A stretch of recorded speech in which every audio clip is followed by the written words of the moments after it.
Welcome to HP Fanfic Movie. Hogwarts was hosting the Triwizard Tournament. All of Hogwarts was buzzing about the two other schools that would be coming. All of them wondering what the other two schools would be like and the such. Hogwarts got a full cleaning that no student had ever seen before. You could probably eat off the floor, it was that clean. Fourth year Harry Potter could really care less about it. He was just doing his best to have a normal year this year.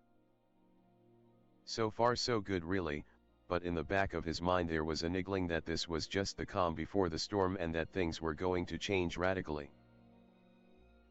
But Harry did his best to ignore that.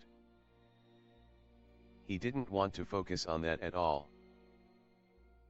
Everything changed though when the two schools arrived.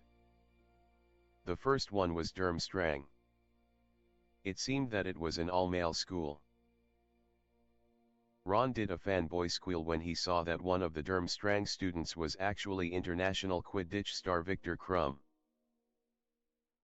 Harry of course rolled his eyes at this, though he was amused at how high Ron's squeal was. It was a 10 on the girl-meter. He didn't really care at all about Crumb at all really. Sure, he enjoyed Quidditch, but wasn't really as fanatic as his red-headed friend was. Not to mention Harry supported the Puddlemere United and not the Chudley Cannons. He preferred to root for a team that could actually win games. He also made a mental note to talk about this to Hermione. He was sure Hermione heard Ron's girlish squeal. The two would have some laughs at their red-headed friend's expense. The second school was Beauxbatons. The students were all girls and they didn't appear to be dressed for the cold Scottish weather. They had on light blue cloaks and robes with matching blue hats that looked quite stylish. They were from France, so Harry figured they'd be a bit more stylish than Hogwarts students. At least that's what he assumed since he had never been to France. Harry could hear a lot of the other male students making comments about the new female arrivals, but he blocked them out. He just wasn't interested in them. Sure, he liked girls. He liked them a lot, but he just didn't understand the hormonal teenage male thing. Like making crude comments about girls and stuff. This again of course made him different and separate from the mass male population of Hogwarts. Monsieur Potter. Harry looked up to see an older girl looking at him. She had sparkling blue eyes, long silky sleek blonde hair, flawless complexion, and a body though hidden by her light blue robes would be a perfect 10. Yes, Harry said. My name is Fleur Delacour, the older blonde said in a heavy French accent. Nice to meet you, Fleur. I'm Harry Potter, Harry said, then cursed himself mentally since Fleur knew who he was already. Fleur though just smiled. She then did something that shocked not only Harry, but the entire Hogwarts contingent as well as the Beauxbatons students too. She leaned down and kissed Harry on the lips. Harry was so shocked he didn't respond back. Fleur pulled back smiling. It's nice to finally meet the man I am going to marry, she said. Loud shouts of what were heard as Harry fell to the ground, blacking out. Scene break. Harry awoke groaning. He realized he was in the hospital wing. Mainly since he's woken up here several times before. What happened? He muttered to himself. You fainted, an oddly familiar voice said. Sitting by his bed was Fleur, and it all came back to him. The kiss and then the revelation that he was going to be marrying her. Hi, he said sheepishly. Fleur smiled. Are you feeling better? You hit your head, she asked with a bit of worry. Fine, I'm hard-headed, Harry said, trying to calm the worry he heard from her. Just then Madame Pomfrey bustled over and began to fuss over Harry like she always did when he was in her wing. He did his best to reassure the matron he was fine, but Pomfret of course didn't believe him. Fleur couldn't help but find it quite amusing watching the scene. Since she was sure this was a very old act between Harry and the school nurse. What she didn't know was how true her thoughts really were. "You're fine, Mr. Potter, but please be more careful," Madame Pomfret said, finally giving him clearance to leave her sanctum. Harry nodded. So with some help from Fleur he got out of bed. He was glad he was still wearing his own clothes and not a hospital gown or something just as embarrassing. They left the hospital wing walking down the hall. "So, we're going to be getting married?" Harry asked, breaking the silence that was over them since they left the wing. "Yes, were you not told?" Fleur asked as she looked at Harry with a perplexed expression. Harry shook his head. Fleur frowned. "Surely you should have known. Your family set up the contract with mine ages ago," she said. "I don't know much about my family really," Harry said honestly. "You don't?" Fleur gasped, shocked. Harry shook his head. "Then your magical guardian should have told you," Fleur said. "My magical guardian?" Harry asked, confused. "Yes, they are the one who is responsible for you and your care," Fleur said. Harry frowned. His mind began to race as to who his magical guardian could be. At first he thought Sirius, but knew his godfather was on the run and though never convicted was thrown in jail. He may not know much about the laws in the magical world, but felt that Sirius wasn't his magical guardian. That only left one name that kept bubbling up to the top after Sirius. "Dumbledore," he said.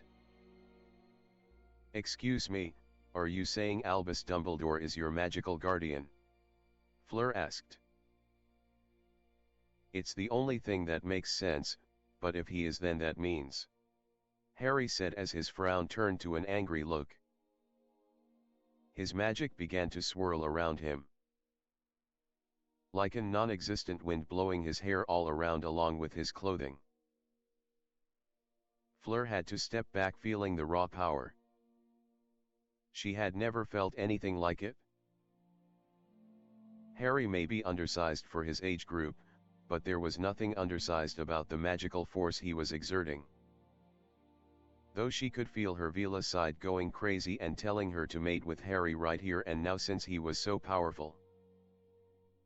Fleur was able to stomp down her Vila side though. "Harry, please calm down," she said gently. Harry looked and saw Fleur was afraid and did his best to control his anger. He closed his eyes and took a couple of deep breaths, feeling his anger subside. "Sorry," he apologized. "It's all right," Fleur said. "Okay, so we've established that Dumbledore is most likely my magical guardian," Harry said, now in control of himself. Fleur nodded. "Is there any way to get out of that?" Harry asked. "Yes, I believe there is. I read up on magical British law before coming here. I needed to do to me being a Vila," Fleur said. Harry looked at her confused. "Here in Britain I'm considered a creature due to my heritage since my mother has Vila blood and so do I, even though my father is a wizard. Thankfully I have protection due to being here for the tournament. The British ministry can't touch me during my time here unless they want to face the wrath of the French ministry," Fleur explained. Harry nodded, though a frown marred his face. He wasn't happy about how things were. Fleur was a lovely girl even though he didn't know her very well. To consider her a creature because of her heritage was disgusting. What Fleur didn't mention was that no matter what, a Vila is a Vila. Doesn't matter if a Vila gets pregnant by a wizard or muggle their kids, which are only girls, though there are rare chances of a boy to come out. They are all full Vila, except the boys since Vila can only be female. The males would either be a wizard or not. The whole notion of a half Vila was created since that was the popular assumption among the general populace, and Vila didn't correct them at all. In my reading I found that at the age of 14 a wizard or witch can get their inheritance if they have no parents and they left a will. So that means you can go to Gringotts and ask for the Potter account manager and see their will, Fleur said. Right, looks like I got something to do tomorrow. Would you come with me? You'd be a lot of help. Harry asked, looking right at Fleur. Fleur felt her heart skip a beat as she stared into Harry's green eyes. He may be a few years younger than her and looked underfed and smaller than his classmates, but he still looked quite handsome, and those eyes just did something to girls if they locked on you. Yes, of course I will, Harry. As your betrothed, it's my duty to help you in any way possible, she said. Thanks, Fleur, Harry said as his mind began to plan a way out. Scene break. The next day Harry was ready. He was able to make a creditable excuse to Hermione while Ron was grumbling about Harry being engaged to a girl like Fleur, so it was easy to get away from him since his redhead friend wasn't talking to him. It also helped that it was a weekend, and that meant no classes to deal with. Harry met Fleur and off at the entrance hall, and with the help of the Marauder's map and his invisibility cloak went to the one-eyed witch statue and out of Hogwarts that way. Fleur was impressed by the map and Harry smiled, even though he wasn't doing to impress, just as a way to help to get out of the castle. Once off of Hogwarts grounds they took the Fleur to Diagon Alley and from there to Gringotts. In Gringotts Harry was given everything he was entitled to. It floored him on all he now owned, and he also got the title of Lord Potter. He thought all he had was the small vault his parents gave him, but what he actually got was a fortune that he never ever dreamed of in his whole life. Fleur was a big help in making sure Harry was treated fairly. Harry relied heavily on her since he was out of his element here. He knew there was no way of ever repaying her for her help. Once they were done, Fleur decided Harry needed a new wardrobe. Harry, not knowing what he was getting into when he agreed, and was dragged away. In the end Harry had more clothes than he knew what to do with, and other stuff that would be coming later through Owl, since it had to be tailor-made and stuff. Fleur was pleased with herself in getting Harry a lot of clothes in a limited amount of time. Given the British shops didn't have as much selection as some of the French ones she was used to. Once back at Hogwarts the two spent more time together to get to know each other since they were going to be married. Harry also spent his time learning his new role as Lord Potter and reading up on the laws too. He wasn't sure, but he had a feeling he'd need to know this stuff later. Fleur helped him as much as she could, and even Hermione jumped on board since she wanted to help Harry any way she could. Ron was still not talking to him. Also with that, Fleur helped Harry get some potions to help him bulk up to where he was supposed to be at his age. Madame Pomfrey helped with that by giving Harry checkups every few weeks. Scene break. On Halloween night was the selection of the champions. Harry was happy, though a bit worried, when Fleur's name came out. He knew Fleur entered her name into the goblet after Harry gave her his blessing. He had to, since Fleur was under his protection as she was his betrothed. The room was rocked when Harry's name came out. Harry, though, was defiant and claimed he didn't put his name in. He even made a magical vow to show how serious he was. Then produced a corporeal patroness, thinking about all times he has spent with Fleur. This made many rethink their opinions. I'm also Lord Potter of the ancient and noble house of Potter. I want a full investigation on this matter in trying to find out how my name came out, Harry said. Dumbledore looked like he was socked in the gut as he heard Harry saying he got his title. "You just had to have it all." Ron shouted, "It's not enough you got the hot girl, but you had to throw all of your money in my face too. And now you just had to be champion, which should have been mine. We're through, Potter. Don't come crawling back to me." Everyone in the hall heard this and knew that the youngest redhead male was delusional or something. Besides, they had all seen how Ron had distanced himself from Harry since Harry's betrothal came to light. So this really made no sense at all, but no one thought the youngest male redhead had much sense to begin with. His siblings looked utterly embarrassed. Harry shook his head and turned to the ones running the tournament. "Well, I'm waiting. I want the head of the DMLE on this," he said, tapping his foot impatiently. "Harry, my boy, there's no need. Alastair Moody is a retired orator. He can handle everything," Dumbledore said with his signature eye twinkle. "That's fine for you, but I want the DMLE in this since this is a ministry-sponsored event. Unless they want to have me killed in this tournament. I can see the headlines, 'Ministry kills boy who lived in their own tournament.' How do you think the public will react to that?" Harry asked, eyeing the ministry officials. This got the two ministry officials off their butts. They weren't going to have the careers go down in a blaze for accidentally killing the boy who lived. Though the thought of killing a lord of one of the old families did cross their minds too.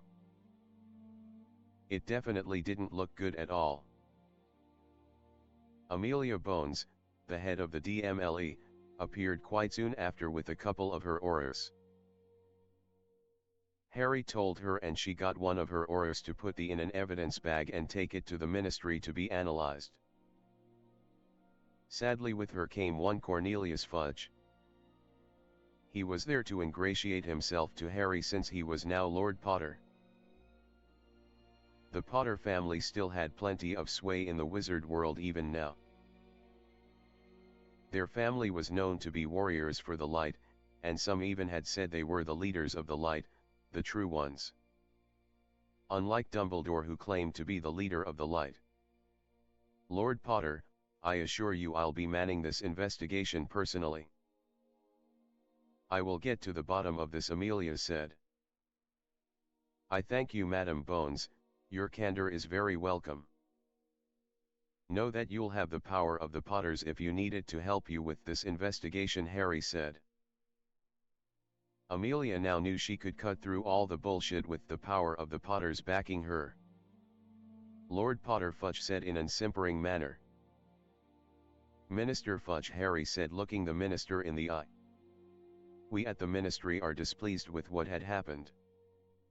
I assure you, we will do everything we can do to correct this wrong," Fudge said, doing his best suck-up voice ever. "Thank you, Minister Fudge, I know you'll do your best," Harry said. Fleur joined Harry at this moment and he took her hand. "Minister, I'd like you to meet my betrothed, Fleur Delacour." "Her father in very high up in the French ministry," Harry said. Fudge, not being an idiot, bowed and kissed Fleur's hand. He knew Fleur was well protected since even he has heard of Henry Delacour. And knew that wasn't a man to tangle with outside the political arena or in. He'd chew up Fudge and spit him out without a second thought. In the end it was decided that Harry wouldn't participate, though Dumbledore tried to convince them that Harry had to, since it was a great way to lure out whoever had put Harry's name in the goblet. No one agreed with this at all. Fleur even pointed out, since the goblet was a magical contract, that the ones who put their names in it would be bound to the contract via their magical signature, not written signature. That meant the one who put Harry's name in was bound by magic, not Harry, since Harry wasn't the one who put his name in. "Then we just wait till the first task. The person who put my name in will feel pain for not fulfilling the contract," Harry said. This was agreed as the best course of action, though Dumbledore tried to argue otherwise. No one listened to him. Scene break / After a talk with the headmistress of Beau's Batons, Harry was able to get Fleur to live with him in his private quarters that he got since he was a lord. This of course took some doing since Dumbledore didn't want to do it, but McGonagall stepped in and helped Harry out. So he got his quarters in the end, with Dumbledore upset by everything going on. This gave Harry and Fleur a place to get to know one another in privacy of their quarters. Rather than having to find place all over the castle and Fleur's cabin in the Beau's Batons carriage. Hermione and Fleur were good friends now, and they enjoyed each other's company very much since they both grew up with very little female friends. With Hermione being teased and Fleur because many other girls were jealous of her due to her being a Vila. They spoke in French, and that annoyed Harry some since he had no idea what they were talking about most of the time. Ron had tried to get all of Gryffindor against Harry, but was put down by the Quidditch team, who stood behind their seeker. Hermione also led the charge along with Neville. So Ron was a lone voice, and he was ignored till there was enough complaints by everyone in the house, and McGonagall had to talk with the youngest male redhead. It went in one ear and out the other. Then there was Malfoy. "Hey Potter, you like the badges?" Malfoy asked with a cocky smirk. The badge that read, "Support Diggory," then changed to "Potter stinks." Harry looked up with disinterest. This wasn't what Malfoy hoped for, and it irked him. "What's the matter, Potter, that Vila not opening her legs for you?" he asked. Harry got up and stared right at Malfoy, his green eyes piercing the Malfoy scion. "Mr. Malfoy, you can verbally abuse me all you want, but never my betrothed or my friends. I will give you only one warning on this. If you do it again, I'll take action, and not even your father will be able to swoop in and save your ferrety ass," Harry said coolly. "When my father Malfoy began, but was cut off. Oh please, bring your father into this. I will crush him just as I will crush you. When I am done, you and your family will have nothing but the rags on your back," Harry said firmly, with his green eyes glowing with power and authority. Malfoy tried to act tough and all as he huffed and walked away, but everyone saw he was taken down and how scared he looked. Scene break / "Fleur, what are you doing?" Harry asked. Fleur was reading when Harry sat next to her, lifting up her legs so he could sit down since Fleur had her feet up on the couch. "Just trying to read up on what be the first task," she said. Harry nodded as he massaged Fleur's legs. She was wearing a modest skirt, and she let out a groan as she felt Harry massage her calf. Fleur had recently found out that Harry has very good hands and knew how to use them. Her book now forgotten since her mind was now focused on Harry's hands on her feet. Her eyes fluttered closed to take in the sensations more. Harry grinned, knowing he had Fleur right where he wanted her. He then prepared his attack. His hands left her legs, and before Fleur could open her eyes, Harry's hands went to Fleur's sides and began to tickle the French champion. Fleur cried out, then tried to wiggle away, but she fell off the couch with Harry on her tail, continuing to tickle the living daylights out of her. Tears flowed out of Fleur's eyes as she laughed. She hadn't laughed this hard in a long time, and it felt good, though her ribs wouldn't agree with her on that. Harry finally relented as Fleur begged Harry to stop after the millionth time, it seemed. Harry looked up grinning, victorious. "I hate you, Harry," Fleur gasped. Harry though bent down and pecked Fleur on the lips. "Love you too," he said.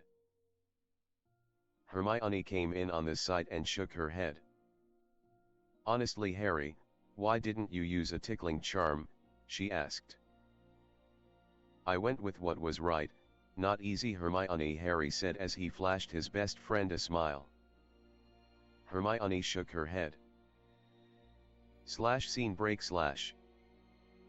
The weighing of the wands was a pain as Harry vehemently was against being with the champions since he wasn't participating. And even stated he wasn't a champion since someone put his name in the goblet.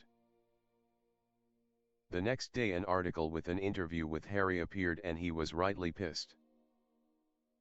They can't get away with this, he muttered. They can't, and since you're Lord Potter you can have a nice chat with the Daily Prophet, Neville said. Yes, I quite agree. I also think I saw that you owned a nice chunk of the paper too, Fleur said. She had looked over everything the Potters had a hand in and was amazed they had so many hands in the numerous pies in the wizarding world. What she and Harry would find out later on was it was just a typical Potter thing.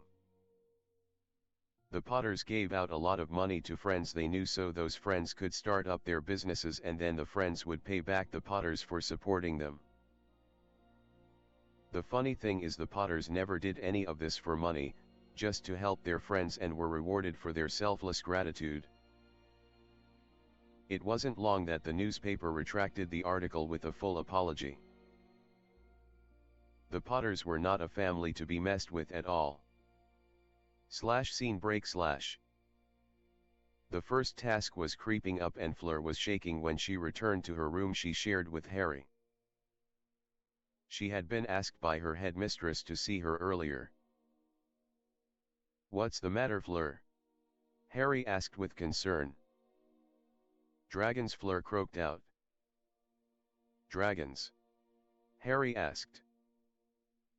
The first task is dragons, nesting mothers, Fleur said, still in shock though slowly recovering. Are they out of their minds? I won't let them put you in such danger. Dragons are some of the most dangerous animals we've got, Harry said, not sounding happy at all.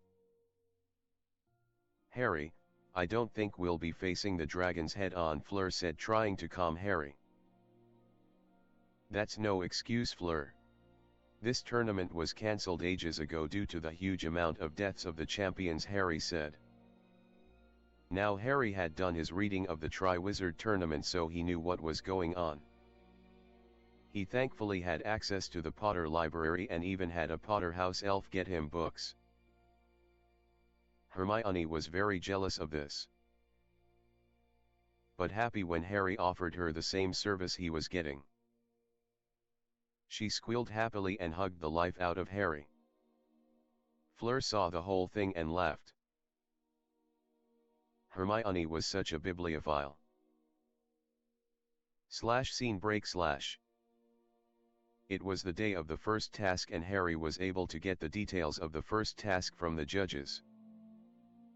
Dumbledore tried to play coy, but Harry wasn't in the mood. Flashback. When the health of my betrothed might be in danger, I have the right to know what is going on, Harry said.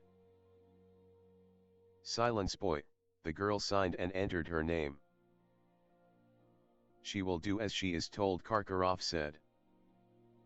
That's my betrothed you're talking about, Karkaroff, the future Lady Potter. I take much offense to that, Harry said as he glared the Durmstrang headmaster down.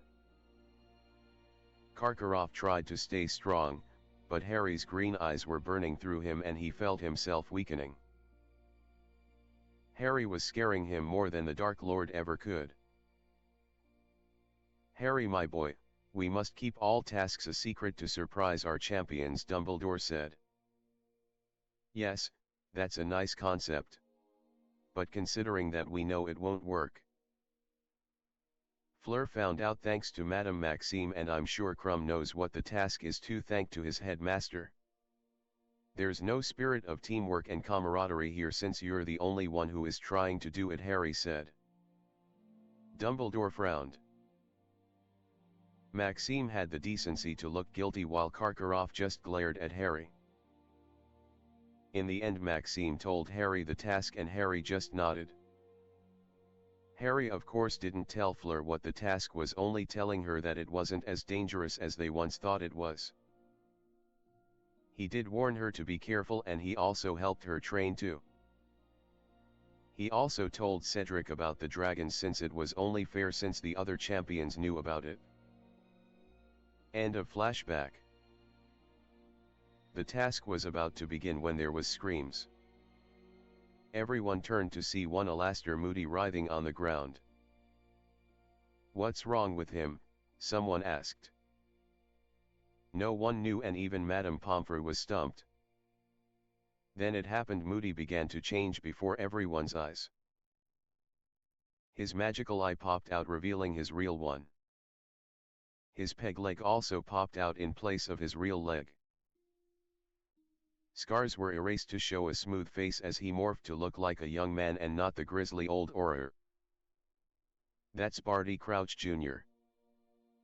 Amelia Bones as well as Fudge were there to watch the task, since it was to see who was the one who had put Harry's name in the goblet in the first place. Both were shocked to see Barty Crouch Jr. "Hold on, just who is this guy?" Harry asked. After a summary of who Crouch Jr. was, Harry wasn't pleased at all.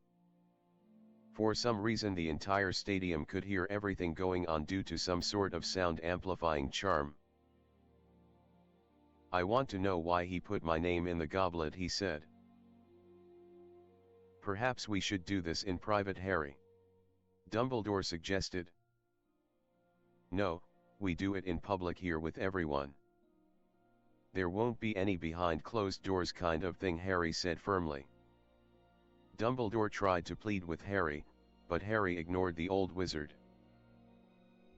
After getting some Veritaserum into Crouch Jr., everyone learned about the plot to have Harry's name in the goblet and have him compete, and in the third and final task Crouch Jr. would change the cup into a portkey and it would transport Harry into Voldemort's clutches. "It can't be, this is all ridiculous." "You know who is dead," Fudge said. "He's not dead. I saw his spirit in my first year. Plus, thanks to this little parting token he gave me," Harry said as he tapped his scar, "I can see his thoughts sometimes. Voldemort is alive and this all makes sense." There was gasps at hearing Voldemort's name. "It's all lies," Fudge said, still in total denial. "You know, I am really getting tired of this whining attitude. If this is how the British ministry is, I think I'd do better moving to France with my betrothed," Harry said tiredly. Everyone listening to this were now scared. Their savior was thinking of leaving them. Fudge paled hearing this, since he knew that the public would point the blame on him if Harry moved out of Britain. "We just heard a plan created by Voldemort to capture me." "Yes, this Crouch guy may be insane, but what he was saying sounded quite sane to me," Harry said. "This is the same ministry that let any and all Death Eaters go if they had enough gold, while they let my godfather rot in Azkaban." There was more gasps and murmurs as they heard this. "And who is your godfather, Lord Potter?" Amelia asked curiously. She had taken a real shine to Harry, liking his attitude after having many talks with the lad over the few months during her investigation. Hell, she threw in the Bones name for an alliance with the Potters. What she liked about Harry was that he didn't posture around like a peacock like most wizards would do in his position. He went straight forward. "Everyone be damned, and that's sometimes what you needed to do to get things done." "Sirius Black," Harry said. "Black is a convicted killer," Fudge said. "No, but we've been over this last year, Minister. In fact, you were going to have him kissed by Dementor that very night. But he escaped. Also, you just heard that Pettigrew is alive." "Sirius didn't do a thing.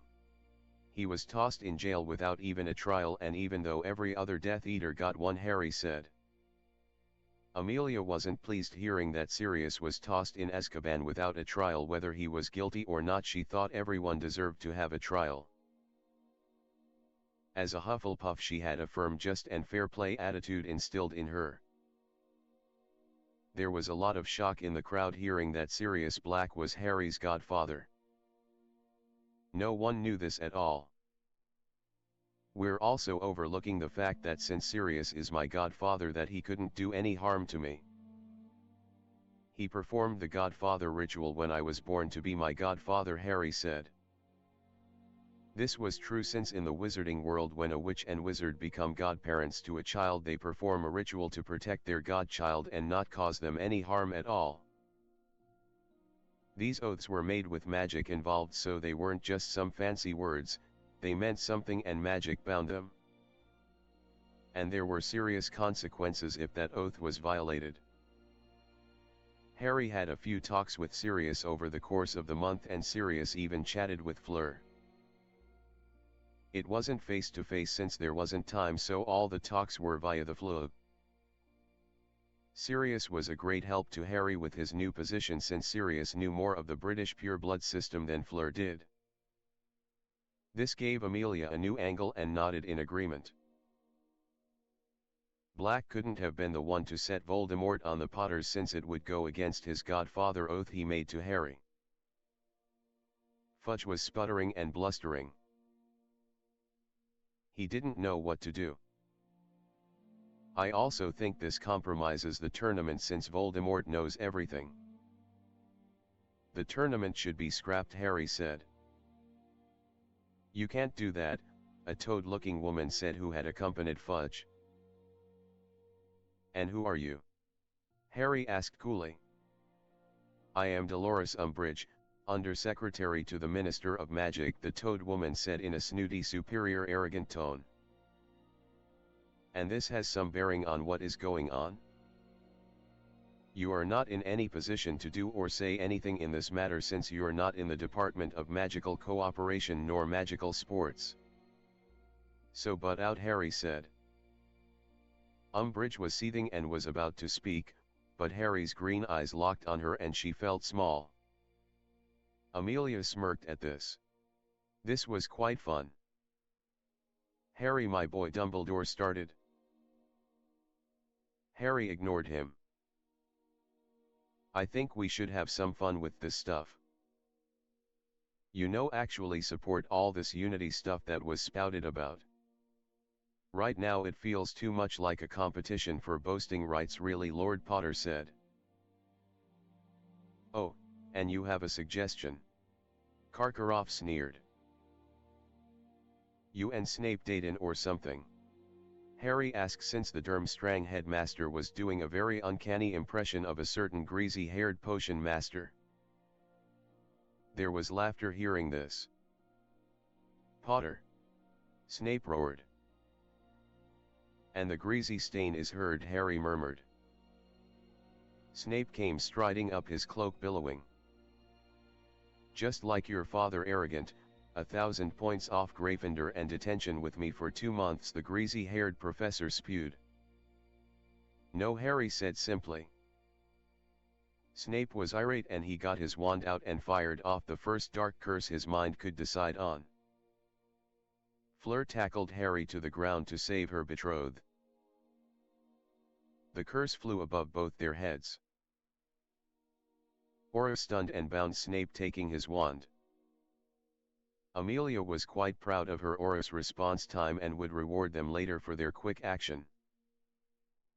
I want him charged for attacking an ancient and noble house, Madam Bones, Harry said after getting up and helping Fleur up as well. Amelia nodded firmly. Harry, my boy, there's no need to do that. I'm sure it was just a minor understanding, Dumbledore said. Minor? Minor, your potion teacher tried to curse my Harry. There's nothing minor about it. I saw the rage and unadulterated glee he had on his face knowing he was going to curse Harry, Fleur cried out angrily. She was steamed and it was Harry's arm around her waist to keep her going all avian on Dumbledore right now. It will be done, Lord Potter, Amelia said, then issued her Auror's instructions in getting Snape locked away to be questioned later. She was quite happy about this since she just knew the greasy potion master would be a font of information. She just needed to know the right questions to ask. Her mind was already making up a list. Crouch Jr. also was nabbed too, along with his father Crouch Sr. to be taken in for questioning. Dumbledore wasn't happy at all. Everything he had worked hard on was coming apart. How did he not know about the marriage contract that the Potters had with the Delacours? He thought he knew everything on the Potters, but in his old age he gotten overconfident in his ability at knowing people. He forgot that everyone had secrets even if you knew them. Something he should know, since he was a prime example of this. Scene break. After that, the tournament was changed and became a much more fun experience. The tasks, though challenging, were less life-threatening. Dumbledore tried over and over to talk to Harry, but Fleur seemed to always appear with a ball of fire in hand. Thanks to the interrogation of both Crouches and Snape, it cleaned up a lot of stuff. Both Crouches were guilty, though the senior was sentenced to Azkaban. His son was tossed through the veil. Snape was tossed into Azkaban too, even though Dumbledore tried to save his precious potion master. No one would let Snape go, since he did viciously attack Lord Potter, and there were plenty of witnesses who saw it. Not to mention, during Snape's trial they all found out about his pure unadulterated hatred for Harry and how it stemmed from his animosity towards James Potter and what happened when they were students. Sirius was pardoned, and his first order of business was to take the mantle of Lord Black and clean up the house. He dissolved 2 marriages and welcomed back Andromeda Tonks, who was cast out for marrying a Muggle-born. He also brought in Andromeda's daughter too. This meant Malfoy no longer had the black money to draw from, so there went a lot of their influence. Not to mention, Sirius looked into the records and found a lot of debts that the Malfoys owed, along with other dark families, and decided to call them all in. This would really hinder Voldemort if he ever returned, since he'd have no money. The other marriage was the Lestrange, though there wasn't as much fanfare since all 3 were in prison. The tournament finished and no one died. Harry and Fleur left to vacation in Florence and then headed to Paris to meet her family, with Sirius to join them later on when all of his business was done with in Britain. Plus, it gave Harry and Fleur more time together. Dumbledore tried to talk Harry into going back to the Dursleys, but Fleur stopped this as she turned full avian and flung fireballs at the old wizard. Dumbledore came out with half his beard singed off and he no longer had any eyebrows. Harry finally was able to calm her down. Sirius, who was at this meeting, laughed his ass off. After that, when Harry and Fleur were gone, Sirius spoke. "You got no legal footing on this, Dumbledore. Harry's Lord Potter, and that means he's an adult in our world. You can force him to do anything. And if I were you, I'd stop trying unless you want to get some of her beard burned off. Fleur is very protective of Harry and won't let any harm come to him," Lord Black said, then left. Voldemort ended up dying since his makeshift body couldn't hold out anymore. He died with Wormtail and Nagini by his side. He went out in Whimper. Peter was caught later via a mousetrap that snapped its neck, then he turned back to his human form. Harry lived out the rest of his life with Fleur. He still went back to Hogwarts to finish his schooling, ignoring a certain meddling old man. Fleur lived with Harry in their quarters at Hogwarts, and she took care of looking over the Potter interests, since Harry really had no real zeal for it, but Fleur did. They married a couple days after Harry graduated from Hogwarts. They had 3 kids. A boy, Francis, and 2 girls, Lily and Charlotte. Hope you enjoyed. Like and subscribe.